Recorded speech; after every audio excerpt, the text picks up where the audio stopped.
Today we're going to cover the top 7 mistakes that beginner backpackers make. They bring too much stuff. The most common mistake beginner backpackers make is they bring too much gear and too much food and too many clothes. They just bring too much stuff. Sometimes that starts with buying a pack that's really big and then they stuff it with things and they think they need to fill it up and that's what you're supposed to do. But it's not. You should really focus on just bringing the things that you actually need and that you're actually going to use.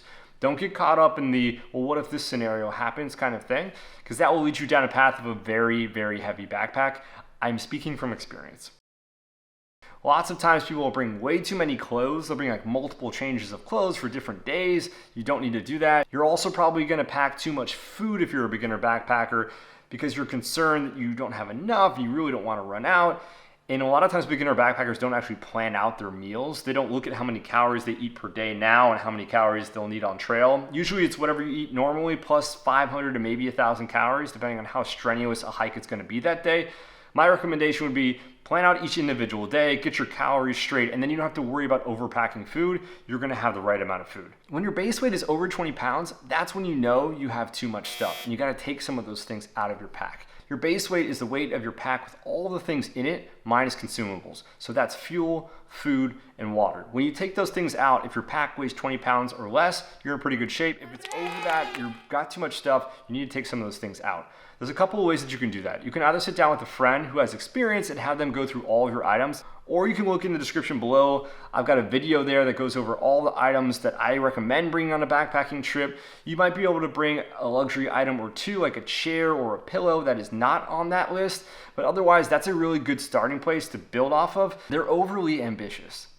A lot of times beginner backpackers will see on the internet someone's doing 15 miles a day, 20 miles a day, 25 miles a day, and they'll think, oh, okay, I guess that's what I'm supposed to do. And then they go out and start planning their trip, and they plan these super long days, and then they get out there, and it's a terrible experience, and sometimes they give up. They're like, I can't even make these campsites, so they bail. And now it's the worst thing that could happen. It's just not necessary. Honestly, some of the best trips I've ever been on are on the days where I have short miles. I did 5 miles in a day and I'm like, wow, this is fantastic. I saw some amazing things. I got to camp a little bit early. This is great. For beginner backpackers, I would recommend somewhere between 5 and 8 miles per day. 5 miles a day, maybe you can do 1,500 vertical feet of elevation gain, maybe up to 2,000 feet, but I wouldn't go over that.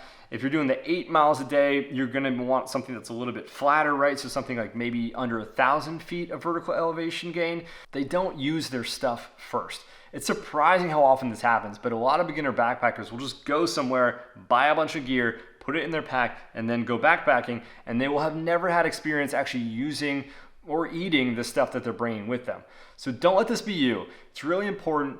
Get your tent out, go in the backyard, set up your tent, take it down, pack it up, get it back in that bag, make sure you know how to do that. Make sure you know how to pack your backpack, that all your stuff is gonna fit in. Where are you gonna pack your stuff? Or do you wanna put this item here, this other item there? Make sure you know how to use your water filtration system. You can just do that in the sink if you want to. You don't need to go to a stream or something like that. Make sure you know how to use your stove. So take that out, get familiar with that. How does this thing work? Try out your food ahead of time. A lot of times people don't actually eat their food until they're on the trail, and then they realize, this does not taste good. Why did I buy this? They leave camp late. A lot of beginner backpackers are just kind of slow to get up in the morning. They're slow to pack their gear up. They just kind of take their time with their breakfast and things like that.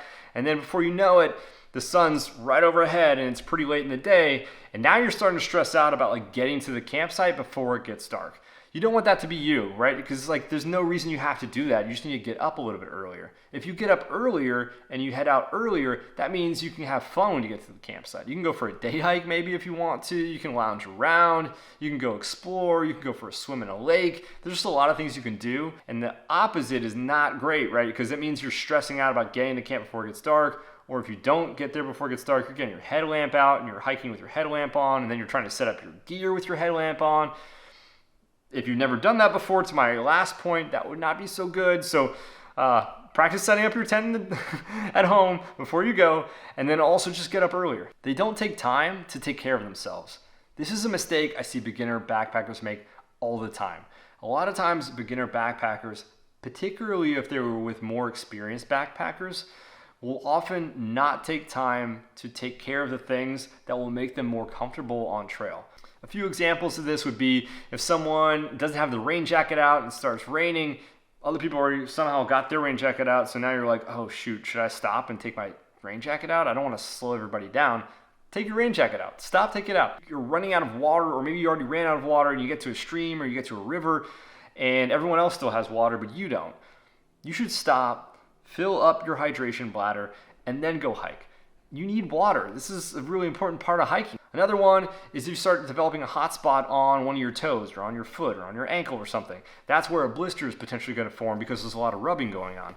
You need to stop, let everybody know, get out the moleskin and take care of that thing. Cover that up so you don't get a blister because that's going to be a much bigger problem later. So you got to get ahead of it early. And these are your friends. I mean, they're going to wait for you. They bring the wrong gear for their backpacking trip. It's really easy to avoid. You just need to do your research. Find out what the conditions are going to be on trail and plan for the variety of weather conditions you're going to be experiencing because that sometimes surprises people. The temperature drop when the sun goes down sometimes is like shocking and people end up cold. They either don't bring a down jacket because they don't think it's going to get that cold, or they don't bring an insulated sleeping pad. Sometimes people don't think about what it's going to be like to walk under the sun for 5 hours if there's no tree cover. They bring pants instead of a pair of shorts to hike in. They don't bring trekking poles when there's a lot of verticality to the trail. If it's gonna rain nonstop all the time, you're probably gonna wanna bring some rain-proofing gear. Probably the biggest mistake that beginner backpackers make is they don't go. They don't go on a backpacking trip. They think about it, they talk about it, they research it, they watch videos like this, and then they don't actually get out there and have an adventure. Don't let that be you. I want you all to get out there. If you need some help with that, here's a guide that will tell you how to plan a backpacking trip. And you're not gonna know everything. You're gonna make mistakes even after watching this video. It's gonna happen and you're gonna learn from those mistakes, but that's okay. I hope you enjoyed the video. If you did, like and subscribe. We'll see you for the next one.